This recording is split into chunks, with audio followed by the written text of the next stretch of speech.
Amis internautes, n'oubliez pas de liker, de vous abonner et de cliquer sur la note de notification pour ne rien rater. Chers internautes de Belle TV, merci de nous rejoindre pour le Grand Zoom. L'actualité de ce jeudi 11 juin 2026 est marquée par la poursuite du rapprochement diplomatique entre le Bénin et les pays de l'Alliance des États du Sahel. L'administration béninoise franchit également une nouvelle étape dans sa transformation numérique avec la mise en service d'un dispositif facilitant le renouvellement des passeports pour la diaspora. Bienvenue dans le Grand Zoom de Belle TV. Tout de suite, les grandes lignes. Diplomatie, le président Wadagne reçoit le président de la BAD, Sidi Ould Tah. Coopération régionale, Wadagne et Serge Ekwe passent en revue les projets structurants. Le colonel Laourou salue les réformes médiatiques engagées par la RAC. Administration numérique, renouvellement du passeport en ligne pour les Béninois de l'étranger. Place maintenant au développement de ces titres. Audience à la Marina, le président Wadagne échange avec Sidi Ould Tah sur les priorités de développement. Le président de la Banque africaine de développement, le Mauritanien Sidi Ould Tah, a été reçu en audience mercredi 10 juin au matin au palais de la Marina à Cotonou par le président béninois Romuald Wadagne. Selon la présidence béninoise, source unique de l'information, les échanges ont porté sur la situation macroéconomique du Bénin, les perspectives de développement du pays et le programme de réforme que le chef de l'État entend conduire durant son septennat. L'audience intervient au terme d'une séquence diplomatique soutenue, engagée par Romuald Wadagne depuis son investiture du 24 mai 2026. Le nouveau président, ancien ministre d'État chargé de l'économie et des finances, a effectué 2 tournées régionales avant de recevoir plusieurs partenaires institutionnels à Cotonou. La relation entre Cotonou et le dirigeant de la BAD est antérieure à cette rencontre. En mai 2025, le Bénin, alors dirigé par Patrice Talon, avait apporté un soutien officiel à la candidature de Sidi Ould Tah à la présidence de l'institution. À l'époque, une délégation conduite par Abdoulaye Biotchané et Romuald Wadagne avait été dépêchée à Nouakchott. Consolider le partenariat avec la BAD et mobiliser des financements pour les projets structurants du Bénin, tel est l'objectif. De nouveaux accords de financement devraient être signés dans les prochains mois. Partenariat Bénin avec la BOAD, Romuald Wadagne et Serge Ekwe passent en revue les projets structurants.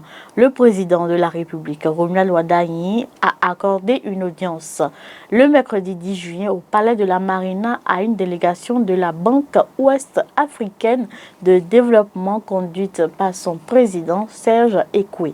Cette rencontre stratégique pour l'avenir économique du Bénin a permis aux deux parties d'évaluer l'état de la coopération entre le Bénin et l'institution financière régionale, partenaire majeur du financement du développement dans l'espace UEMOA.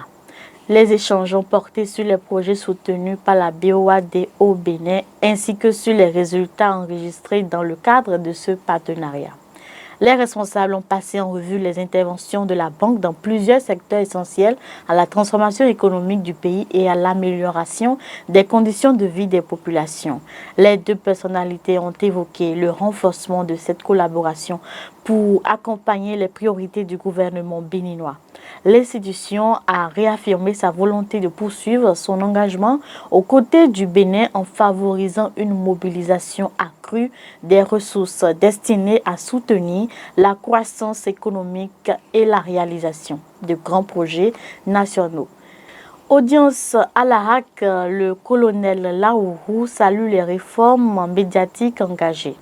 Le président de la Haute Autorité de l'Audiovisuel et de la Communication, RAC du Bénin, Édouard Loko, a reçu le mercredi dans l'après-midi une délégation de l'Union des associations de développement des arrondissements de la commune de Banté.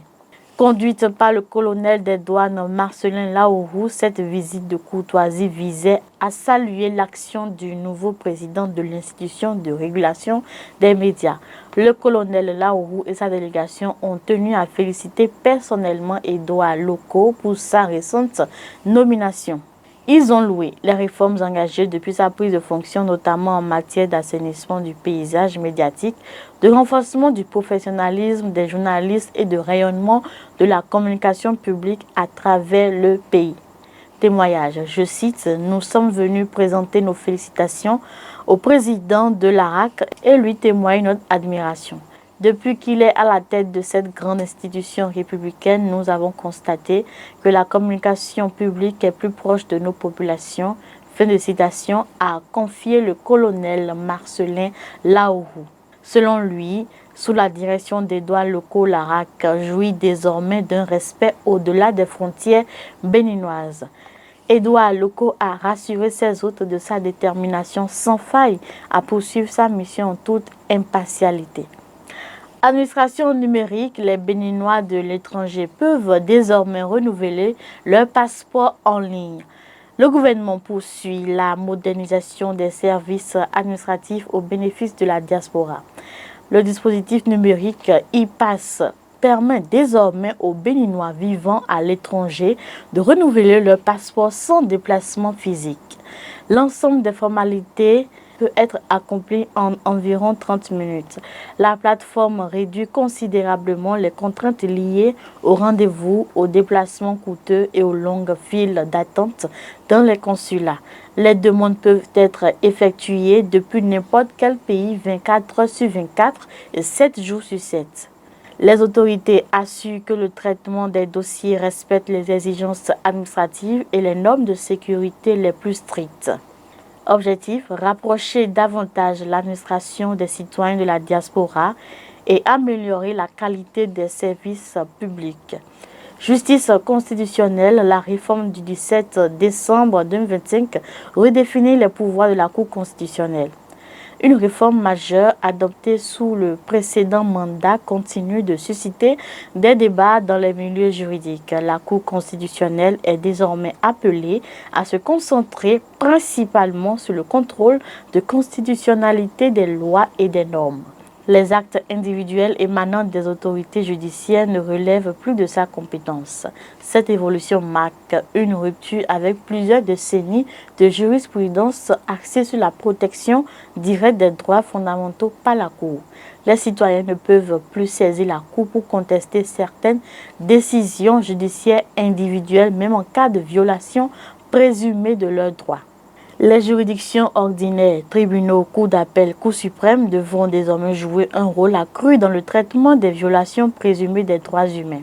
Plusieurs observateurs, avocats, ONG de défense des droits de l'homme s'interrogent sur les conséquences de cette réforme pour la protection des libertés publiques et l'accès des justiciables à un recours effectif. Parlons éducation à présent. Le ministère des enseignements maternels et primaires examine plusieurs dossiers disciplinaires dans le cadre de la moralisation de la fonction publique. 8 enseignants du primaire public sont entendus par la commission administrative paritaire depuis le 9 juin 2026. Motif retenu, absence injustifiée et répétée, non-respect des consignes administratives, retard chronique, refus de participer aux réunions pédagogiques et insuffisance professionnelle. 5 enseignants sont poursuivis pour absence répétée, 2 pour violation de consignes administratives et 1 pour incompétence pédagogique présumée. Les instituteurs exercent notamment à Cotonou, Parakou, Grand Popo et Semepoji. Chaque agent est auditionné individuellement et peut bénéficier d'une assistance durant les audiences. Selon la gravité des faits, certaines procédures pourraient aboutir à une radiation des cadres, une rétrogradation ou un blâme. Une affaire présumée de détournement de deniers publics secoue la criette.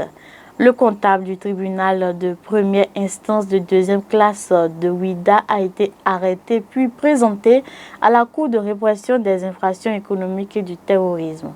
Les investigations portent ensuite des soupçons de détournement de fonds publics dans l'exercice de ses fonctions. L'intéressé a été entendu par la brigade économique et financière avant sa présentation au parquet spécial. Il occupait depuis plusieurs années un poste clé dans la gestion financière de la juridiction avec un accès direct aux caisses du tribunal.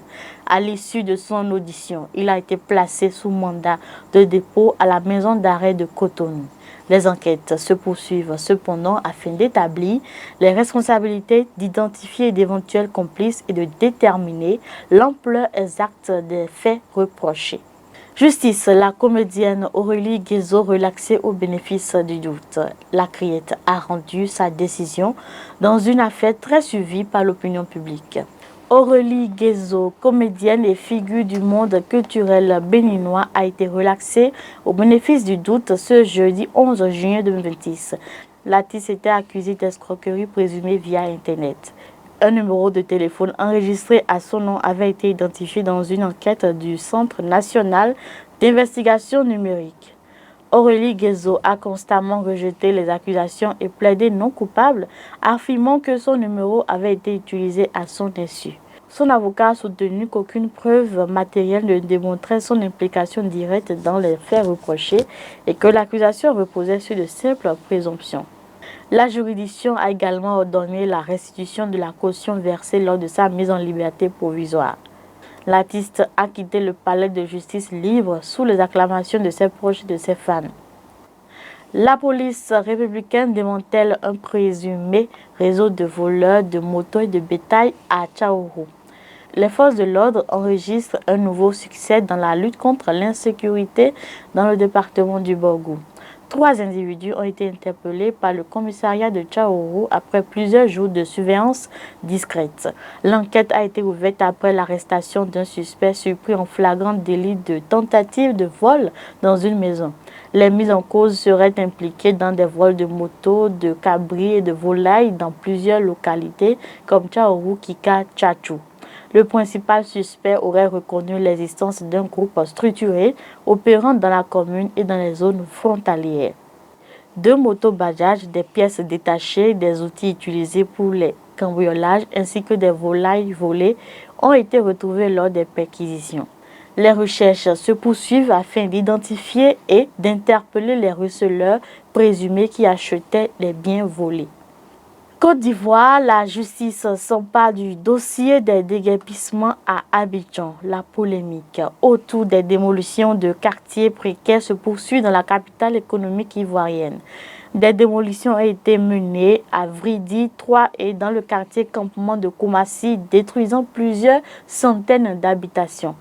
Le procureur de la République d'Abidjan a affirmé qu'aucune décision judiciaire n'autorisait les destructions à Koumassi, contrairement aux allégations des opérateurs.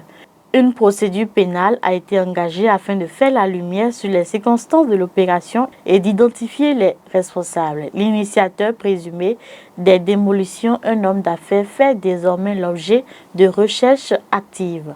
Plusieurs centaines de familles se retrouvent sans logement après les destructions, sans solution de relogement proposée.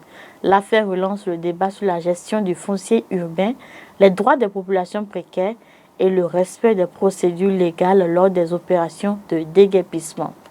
Fait divers de cette session d'information, une affaire familiale devant la justice à Porto Novo. Une affaire de présumé vol d'argent oppose actuellement 2 familles dans le département de l'Ouémé devant le tribunal de première instance de Porto Novo. Une nourrice poursuivie pour un vol présumé de 850 000 francs CFA. Les faits se seraient produits à Ekpedandji dans la commune de Sémépodji. Une jeune nourrice est accusée d'avoir soustrait 850 000 francs CFA d'un colis contenant initialement 1 million de francs CFA. Le plaignant, un commerçant, affirme avoir confié l'argent à la nourrice pour qu'elle le remette à un tiers. À la réception, la somme n'était plus complète. La nourrice conteste fermement les accusations portées contre elle. Elle affirme n'avoir jamais touché l'argent et être victime d'une machination familiale. Une seconde suspecte présentée comme l'intermédiaire est activement recherchée par les forces de l'ordre. L'affaire a provoqué de fortes tensions entre les 2 familles concernées, avec des échanges violents sur les réseaux sociaux et devant le tribunal. Le tribunal a donc renvoyé le dossier au 17 juillet 2026 pour la poursuite des débats et l'audition de nouveaux témoins. Cette affaire illustre les déchirements que peuvent provoquer des soupçons de vol au sein des familles et entre voisins. C'est la fin de cette édition du Grand Zoom, une actualité marquée par le renforcement des relations diplomatiques entre le Bénin et les partenaires internationaux, la modernisation des services administratifs au profit de la diaspora, des réformes constitutionnelles majeures, des décisions judiciaires importantes rendues par la criette, une lutte renforcée contre l'insécurité ainsi que des faits divers qui illustrent la tension sociale ordinaire. C'était le Grand Zoom de BTV. Merci de nous avoir suivis et portez-vous bien.